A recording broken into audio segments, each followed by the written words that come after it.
Fala, povo curioso! Eu sou a Débora Marques. Tudo bem com vocês? Sejam todos bem-vindos ao Planet Curioso. Se inscreva no canal, deixe o seu gostei e ative o sininho para receber as notificações e compartilhe os nossos vídeos. E vamos para mais um fato. Você já se perguntou como cientistas descobrem a idade de artefatos milenares? Hoje eu vou te revelar tudo sobre a fascinante datação por radiocarbono, o método que desvenda os segredos do passado. Quer saber como ele funciona e por que é tão incrível? Então vem comigo, vou explicar cada detalhe sem deixar nada de fora. E tem mais, deixe a sua opinião nos comentários e me conta o que achou dessa ciência que viaja no tempo. Mal posso esperar para ler o que você pensa. Imagine encontrar um pedaço de madeira de uma antiga vila, um osso de dinossauro ou até um manuscrito perdido. Como saber a idade exata desses tesouros do passado? A resposta está na datação por radiocarbono, uma técnica revolucionária que permite aos cientistas viajar no tempo e determinar com precisão a idade de materiais com milhares de anos. Usada em arqueologia, paleontologia e até em estudos climáticos, essa ferramenta científica parece mágica, mas é pura física. A datação por radiocarbono, também chamada de datação por carbono 14, é um método científico que mede a quantidade de um isótopo radioativo, o carbono 14, C14, presente em materiais orgânicos, como ossos, madeira, carvão, tecidos ou conchas. Desenvolvida na década de 1940 pelo químico americano Willard Leb, que ganhou o Prêmio Nobel de Química em 1960 por sua descoberta, essa técnica permite estimar a idade de restos orgânicos com até cerca de 50 mil anos. O princípio por trás da datação por radiocarbono é relativamente simples, mas fascinante. Todos os seres vivos, plantas, animais e humanos, absorvem carbono do ambiente enquanto estão vivos. Esse carbono inclui uma pequena quantidade do isótopo radioativo carbono 14, que é formado na atmosfera quando raios cósmicos colidem com átomos de nitrogênio. Após a morte de um organismo, o C14 começa a decair em um ritmo constante, enquanto o carbono 12, um isótopo estável, permanece inalterado. Medindo a proporção entre esses dois isótopos, os cientistas podem calcular quanto tempo se passou desde que o organismo morreu. Como funciona o processo?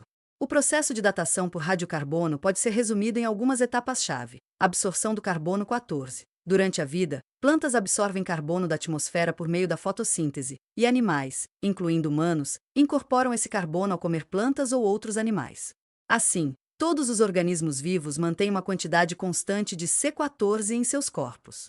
Decaimento radioativo. Quando um organismo morre, ele para de absorver carbono.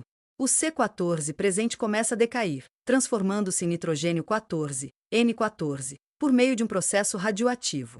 A meia-vida do C14 é de aproximadamente 5.730 anos, o que significa que, após esse período, metade do C14 original terá desaparecido.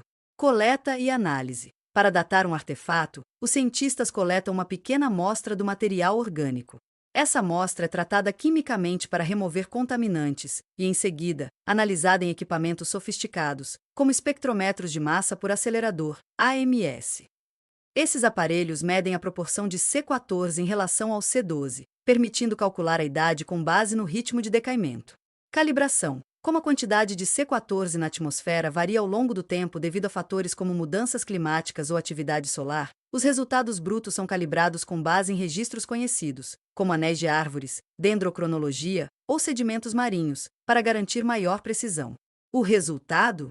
Uma estimativa da idade do material com uma margem de erro que pode ser de apenas algumas décadas, dependendo da qualidade da amostra e da técnica usada. Por que é tão importante? A datação por radiocarbono transformou nossa compreensão do passado. Antes de sua invenção, os arqueólogos dependiam de métodos menos precisos, como a estratigrafia, análise de camadas de solo ou comparações estilísticas de artefatos. Com o radiocarbono, tornou-se possível datar eventos históricos e pré-históricos com uma precisão nunca antes vista.